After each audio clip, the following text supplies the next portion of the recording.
What's up, guys? Welcome back to Newswave. Well, it seems to have finally happened. An eShop game seems to have pushed Nintendo just a little too far, to the point where Nintendo seemingly pulled it down off of the eShop. Yeah, we're gonna go over that one today and the very strange set of events that appears to have unfolded here. Also, we now know really what the Xbox Series X, maybe Series S, we'll see, but the box art looks like, and well, it certainly leans into Microsoft's plans and their strategy going into next gen, and those mystery SKUs that always seem to pop up at GameStop, well, more seemingly have popped up, and we'll talk about what that really means, if anything, going into what sounds like a rumored Nintendo Direct in about a week or so. As always, guys, if you enjoy these videos, make sure to hit the like button, helps out a ton, and if you're brand new here, hit that red subscribe button down below as we head towards 500,000 subscribers, and we're gonna start today with Ubisoft Forward. Now, this event happened yesterday. I put a video out on the second channel going over my thoughts for it. Wasn't the biggest fan of the event. Really, I mean, some of the games they showed there obviously were quality. Like, I think Watch Dogs has the potential to be really, really cool. I have to see it in motion, actually working the way it says it will, right? We'll see there. And then Assassin's Creed, while it does look a lot like Odyssey at times, I'm still gonna check that one out. And of course, Far Cry 6 was a pretty cool announcement just from what they showed so far, but it sounds like we will have another Ubisoft Forward event later on this year. No date or time frame or anything set up, but they will have another event. And if E3 did happen, we probably would have had that event jammed into this one, and they would have just made some earlier announcements rather than maybe just show gameplay. And that could be a strategy where they're showing more gameplay at these events, and that's not a bad thing necessarily, but this past one really didn't feel super hype afterwards. There wasn't anything big that they announced, and they even showed Sam Fisher in that cell phone game, so not the greatest event, but we have another one to look forward to. Maybe there's Beyond Good and Evil 2 there, we'll see. And then, of course, any other big surprises, and maybe even a look at Gods and Monsters, so we'll keep an eye out. Also, Persona 4 Golden launched on Steam, was out of the gate a success, like jumped to the top of the Steam charts. And then they also tweeted this out pretty recently, and take a look at this one. It says, "We're excited to announce that Persona 4 Golden has hit 500,000 players on PC. Thank you all for your support." That's really good. You may look at that and say, well, that's not even a million people buying it and playing it, but for them, it's an older Vita game that they just said, oh, okay, well, let's port this over to PC. Playing the game, they didn't do like an overwhelming amount of work, okay? They ported it over, they made sure it all worked and everything, and yeah, it looks a bit better in terms of it being, smoothed out, but it's definitely still a Vita game. 500,000 customers on PC for like Atlas, where they don't really have a lot of games, that's found money for them and possibly a brand new customer base. While some of them obviously have played Atlas games before, and maybe even Persona 4 Golden on the Vita, it really shows that yes, Atlas, if you make your games on other platforms, they will sell. In fact, Persona 4 Golden should just start releasing on the PlayStation 4 and the Switch and I guess the Xbox, but definitely on the PlayStation 4 and the Switch like immediately.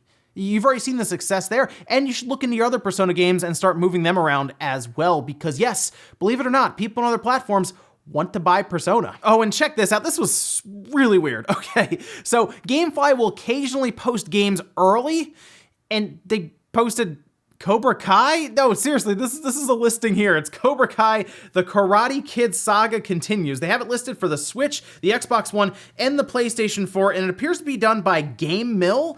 Game Mill hasn't exactly done any massively great games, like super high quality. They did what? Nickelodeon Kart Racers 1, 2, American Ninja Warrior, Street Outlaws, Zombie Double Tap Road Trip. Nothing big time, really, we'll say. Nothing AAA or anything. I wouldn't expect Cobra Kai to be this massive Game of the Year contender or anything.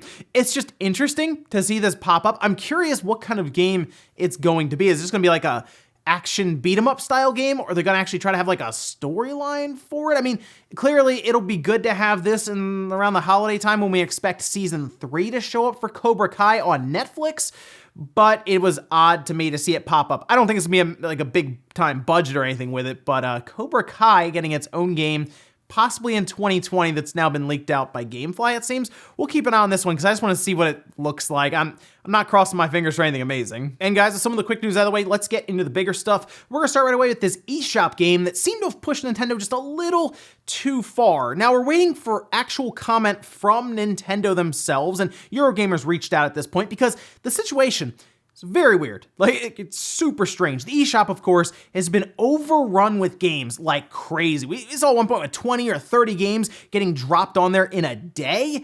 Yes, eventually a game will come along and just push the boundaries to see how far they can go with it, right? It's going to happen. We saw Ski Sniper, which is, yeah, a strange game as it is because you're a sniper shooting people who are jumping off of ski lifts. I'm sure YouTube liked me saying that just now, but that is a thing. And here we go now with a game called Don't Get Caught. I'm going to show you the headline. You can read it, but yeah, this was a weird one to deal with on YouTube, obviously.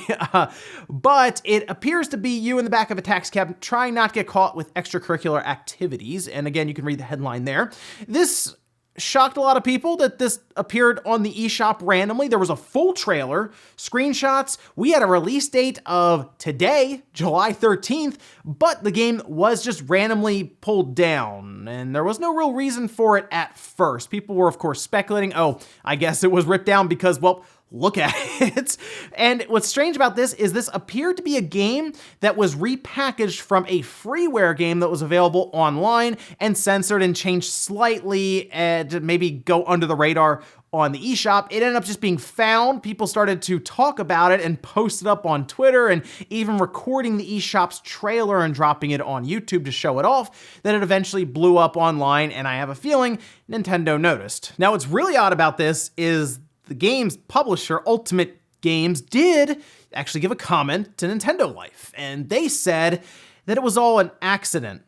They accidentally posted the game on the eShop, had a release date, set it up with a price, description, screenshots, trailer. That was all an accident, right? They just accidentally post stuff on the eShop. Yeah.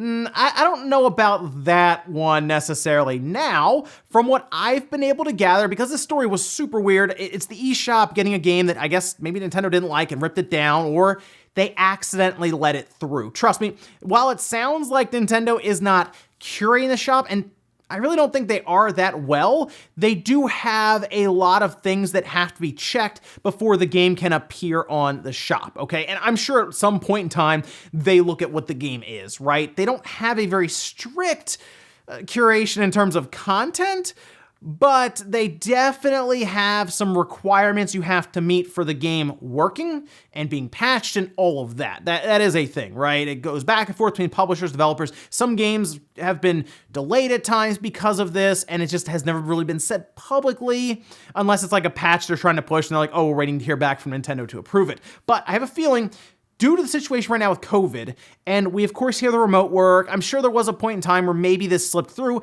ended up on the eShop. Nintendo didn't mean for it to. Ultimate Games maybe was like, oh wow, okay, we're gonna go live soon.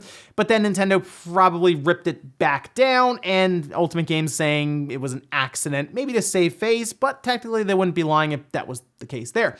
So it is an odd thing. We'll see if we get any kind of comment from Nintendo on this one, because it really is a thing with the eShop. And I think Nintendo will eventually have to take a cold, hard look at this with the kind of games that are showing up on the eShop. Not even like these kind of games, but just the overall vast amount of just junk that shows up. I mean, do we really need 30 games and like 90% of them are just shovelware junk games? Probably not.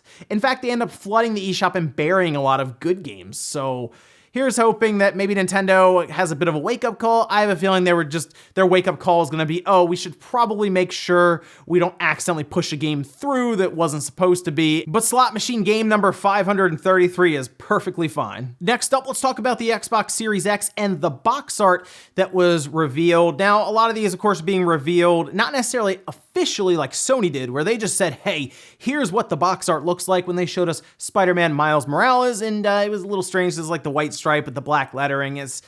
With the blue casing, it's still a little off for me. Maybe it'll grow on me a bit, but the Xbox Series X box art appears to be almost this, basically the same as the Xbox One. They're going to use the same casing, it seems. They might even use similar discs. I mean, the Xbox Series X should, I think, get 100 gigabyte Blu-ray discs like the PlayStation 5 will be using, but it seems you're going to just get the disc, pop it in, and then the Xbox will go to work from there, pulling whatever it needs from the internet patches with smart delivery and all of that.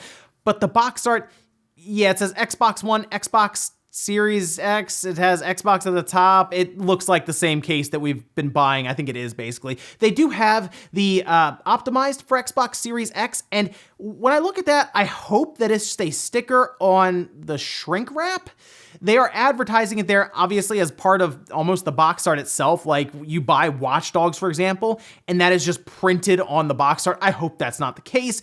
I wouldn't even expect it to be. It's probably, like I said, just a sticker that gets slapped on the shrink wrap. This leans heavily into Microsoft's philosophy now going into this generation, is that they want to break down the walls of just these generational systems, right? Like, usually we'd be going into the next gen systems and we would just have a full cutoff, with the newer system having backwards compatibility at times. Not always. The PlayStation 4 didn't, for example. Microsoft wants to make it so that a brand new game that comes out that you would buy for the Series X, you take off the shelf, go home with it, you can also pop it into your Xbox One VCR. I'm going to still say for about the first year and a half to 2 years, and Phil Spencer has even gone on record fairly recently to back up this claim that, hey, we don't want to just create a system and you have to just use that system for the game. That does, however, work to sell consoles, and that's the biggest thing. Microsoft doesn't care as much about the number of consoles sold as much as they do the number of subscriptions. That's why they don't mind if it's on the Series X, the Series S, and the PC, and then even the Xbox One. To them, if they can even get you to play it on your cell phone using Game Pass, they win. It's a different philosophy, obviously, from Sony with the PlayStation 5 and them just straight up cutting off generations for things that we're seeing coming out, like Demon's Souls, of course, or the new Horizon game, but we'll see how either one works out. Microsoft does seem a bit more forward thinking, I guess, because obviously subscription services have really taken off, and that's what Microsoft is as a company for the most part. Next up, let's talk about Crysis on the Switch. See, with the Switch for a while, we've been used to, oh, it's going to come out on other platforms first, and then it'll come to the Switch eventually, like Doom Eternal. This is different. This is like the complete opposite. In fact, it appears that Crysis is going to be launching on the Switch first. They tweeted this out just to let us know. You may have seen our last update about the Crysis Remastered release, and we have good news for you. We can confirm that Crysis is still be coming to the Nintendo Switch on July 23rd. That's weird. Now, what this tells me is they looked at the feedback, and for the most part, people were just happy that Crysis was on the Switch in the first place. Most people were frustrated with the Xbox One X footage that they showed because the original Crysis looked better. For the most part, it seemed very strange what they were showing with that Xbox One X version. So most likely they took the part that people were disappointed with and they're working on that more. But the Switch version, no one was really like mad about. They were like, oh, this is fine. Great. Crysis is on the Switch. Can't believe it. Although it does make me wonder how that version will come out when it's all said and done, because it probably will miss some of the extra work that goes into the PlayStation 4 or the Xbox One versions.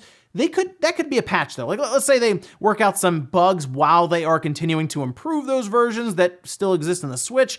I guess just a patch will get pushed, right? That could happen there. The other question is going to be, how long until the Xbox One or the PlayStation 4 version come out after the Switch version? Because it is very strange to think about this. We're just not used to it. I am excited to see Crysis on the Switch because it is still a strange thing to consider, Crysis becoming a portable game, the original one. Hey, I'm here for it. That's going to be really cool. July 23rd, I will check it out, and I really want to see what they were able to get, specifically Saber Interactive, what they were able to get out of the Switch for Crysis, resolution, frame rate, all that stuff.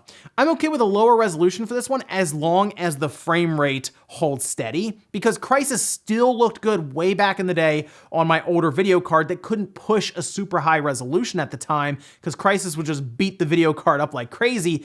But as long as it's steady, the game itself will still look good, and it's a good game overall. So exciting stuff there. Don't have to wait much longer, just a couple weeks till Crysis hits the Switch. And in our last bit of news, let's talk about those Switch mystery SKUs that have popped up in GameStop's computer system. Once again, this seems to happen a lot, right? Like GameStop will just randomly have an image posted that someone, I guess that works there, like just took a picture of and is like, hey, available SKU for the Nintendo Switch, no title, and it's like dated for the end of this year. We always seem to take that as like a sign that something is coming from Nintendo because they're placeholder SKU, stock keeping units, of course. Well, Switch Brazil did have an image that went up, and I was curious. I tweeted out just trying to get confirmation on this, and yes, it does appear to be in the system right now, as several people were anonymously able to confirm to me that they were there with images and all of that as well. So yes, there are 4 that I've seen that popped up, and we of course have the rumors around a Switch Direct of some, like a Nintendo Direct event even coming up. I don't even want to call it a Nintendo General Direct because we don't know if that's what it's going to be, but there have been a lot of rumors going on right now about something happening in the next week and a half. July 20th seems to be the date that everyone's pointing to currently, but that is a Monday, and that seems very odd. I'm kind of leaning into it being that week. Seeing SKUs pop up in GameStop's computer system does not necessarily mean that it is absolutely confirmed. They also talked about maintenance of this week coming up as well. So, okay, maintenance for Nintendo's retail side where they have GameStop sell codes. That was something else that popped up, and that was also something I was able to confirm as well with different people at GameStop. So for now, several SKUs popping up. We have no confirmation that these are linked to this event coming up, but there is a chance that they could be, so keep that in mind. It's just, we hear these rumors about directs, right, coming up, and then these mystery SKUs pop up, and it all starts to kind of work together. So I will tell you this, there probably will be an event pretty soon, but I do caution people with their expectations because there is a chance Nintendo is working to announce things very close to release. So like, for example, they could be releasing something in September, right? Like a Mario game that's rumored, just as an example, but then announce it like in a week or so. So like 2 months out. That's, I think, more or less what Nintendo is trying to do right now is get closer to the release itself when they announce it, just due to the situation right now with COVID and remote work. And we'll finish up with the comment of the day, as you're seeing here. This is from Collinator saying, man, my wife would lose her mind if this Tomb Raider collection came out. She loves Tomb Raider and is wanting to have her name and AKA Lara Croft on her headstone. So, all right, that image that we saw, Nate was able to confirm that it is fake. And the trademark, of course, that we saw is what the Ultimate Tomb Raider experience. All right, so I'm a little concerned right now about this because that image seemed to have been made along with that trademark. The trademark was spotted, the image was made, put out online. I think it came from 4chan, and it turns out that that is a fake image that was just made because of that. I'm a little concerned that we are thinking that this is a collection when it very well could just be something else. Like, we kicked around the idea at one point that it could be like, what if it was a VR game? Like the Ultimate Tomb Raider experience or whatever, and it's not edition, but experience, and the ultimate experience is to be Lara Croft herself while you're going through tombs, and it's a VR Tomb Raider game. That would be pretty disappointing for a lot of people. And I always tell people, be careful with expectations. And sometimes I tell people to prepare for disappointment. This might be one of those times. But I am going to cross my fingers for this one because I don't want a VR game. I would like a full collection, even if it's of the older Tomb Raider games. I think it'd be amazing. So here's hoping that they do that. They put it on all platforms and they don't announce it at Stadia and it's like a Stadia exclusive. Okay, so what would be worse? All right, let me know. What would be worse? A Stadia exclusive Tomb Raider collection, or a VR experience that you can play on your PC and on the PlayStation VR. That's interesting. Let me know about that one. Ladies and gentlemen, that's going to do it here for Newswave. Enjoyed this video, guys. Hit the like button, it really helps out. If not, hit the dislike. Leave comments down below about everything we talked about today. Where's the eShop and don't get caught? Do you think it's a strange situation that we're to the point now where Nintendo's getting pushed pretty hard by some of these developers with some of these ideas, trying to push the boundaries maybe a bit, maybe make the news, yeah. Let me know what you think Nintendo should do with that eShop going forward, and if they need to be a little more stringent with the content that they're letting on there, and the amount of games that are popping up, of course. Then, what do you think about the Xbox Series X box art? Do you think they should have gone with a completely different look, or do you like the idea of it looking like exactly the same as the boxes you've been buying for your Xbox One for the last like 6 or 7 years? Thanks guys for watching, and I'll see you next time.